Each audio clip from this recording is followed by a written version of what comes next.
بنی اسرائیل میں سے ایک نوجوان تھا، اس کا معمول تھا کہ روزانہ شام کو اپنے کیے گناہ ایک کتاب میں لکھا کرتا۔ پورے دن میں اس نے کون کون سی غلطی کی ہے، کون سا گناہ کیا ہے، شام کو ایک کتاب میں لکھ لیا کرتا۔ ایک رات اپنے دن بھر کے گناہ کتاب میں لکھ ہی رہا تھا کہ کسی نے دروازے پر دستک دی۔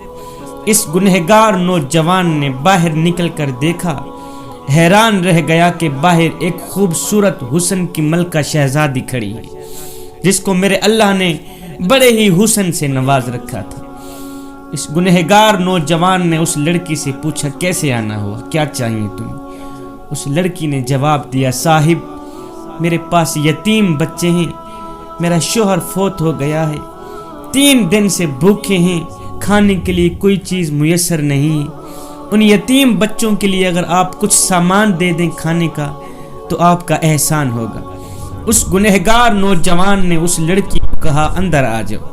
جب وہ خوبصورت لڑکی اندر آئی تو اس گنہگار نوجوان نے دروازہ بند کر دیا، گناہ کرنے پر آمادہ ہو گیا۔ وہ خوبصورت لڑکی جان گئی کہ اس بدبخت کی نیت خراب ہو گئی ہے۔ اس گنہگار نوجوان نے کہا، اے حسن کی ملکہ، اگر تم ایک لمحے کے لیے بھی میری خواہش پوری کر دو تو پھر جو مانگو گی میں دوں گا، تجھے مالا مال کر دوں گا، ایک دم امیر بنا دوں گا، ایک لمحے کی اگر خواہش پوری کرا دو۔ اس گنہگار نوجوان نے اس لڑکی کو زبردستی اپنے پاس کھینچا۔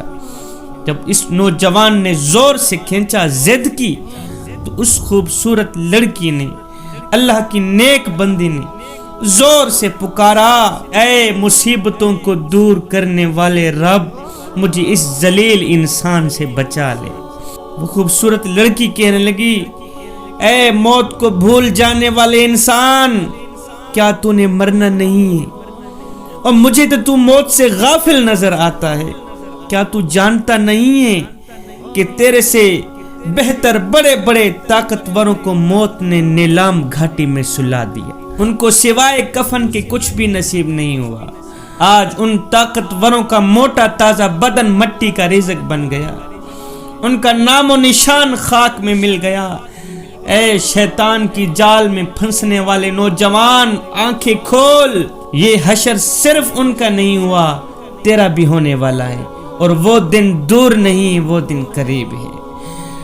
اس گنہگار شخص نے جب اس عورت کی یہ تڑپتی فریاد سنی تو ایک دم جسم پہ لرزہ طاری ہو گیا، ایک دم دل کی دنیا بدلی گئی۔ عورت کو کہنے لگا، ہائے، ابھی تو نے گناہ کیا ہی نہیں اور اتنا ڈر رہی ہے، میں نے جو ساری زندگی گناہوں میں برباد کر دی ہے، مجھے تو تجھ سے بھی زیادہ ڈرنا چاہیے۔ اے اللہ کی نیک بندی، ابھی تو نے گناہ کیا ہی نہیں، جس نے گناہ کیا ہی نہیں وہ اتنا ڈر رہی، میں نے جو ساری زندگی گناہوں میں برباد کر دی، ساری زندگی گناہوں میں گزار دی، مجھے تو تجھ سے بھی زیادہ ڈرنا چاہیے، مجھے تو تجھ سے بھی زیادہ خوف کھانا چاہیے۔ یہ کہتے ہوئے اس نوجوان نے عورت کو پیسہ ٹکا کھانے کا سامان دے کر چھوڑ دیا، ساتھ میں کہا، مائی اپنے یتیم بچوں کو کہنا کہ آج میں اللہ کے حضور توبہ کرنے والا ہوں، اپنے یتیم بچوں کو کہنا کہ وہ بھی میرے حق میں دعا کریں، آج سے میں کوئی بھی گناہ نہیں کروں گا۔ عورت نے جاتے ہوئے اس گنہگار نوجوان کو بہت سی دعائیں دیتی چلی گئی۔ جب وہ چلی گئی تو اس نوجوان نے دوبارہ گناہوں والی کتاب اٹھائی کہ ابھی یہ جو میں نے اس عورت کے ساتھ گناہ کیا ہے یہ بھی ساتھ میں لکھ ڈالو۔ جیسے ہی اس نے کتاب کا پہلا صفحہ کھولا تو دیکھ کر حیران رہ گیا کہ اس میں کچھ بھی نہیں لکھا تھا۔ تمام صفحے چھان مارے، پچھلے گناہ جو لکھے تھے وہ بھی سارے کے سارے مٹ گئے۔ غیب سے آواز آئی، اے نوجوان، اللہ پاک نے ایک عورت کے ہاتھوں پر تیرے ساتھ صلح کر لی۔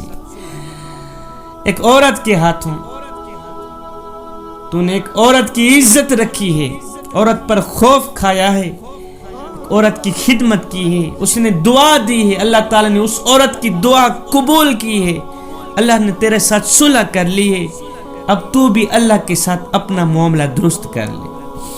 پھر اس شخص نے پوری زندگی نمازوں میں گزار دی، اللہ اکبر، غریبوں کی مدد کرنے میں گزار دی، اللہ کو راضی کرنے میں گزار دی۔ لکھنے والے لکھتے ہیں جب یہ شخص مرا تھا تو نماز کی حالت میں مرا تھا۔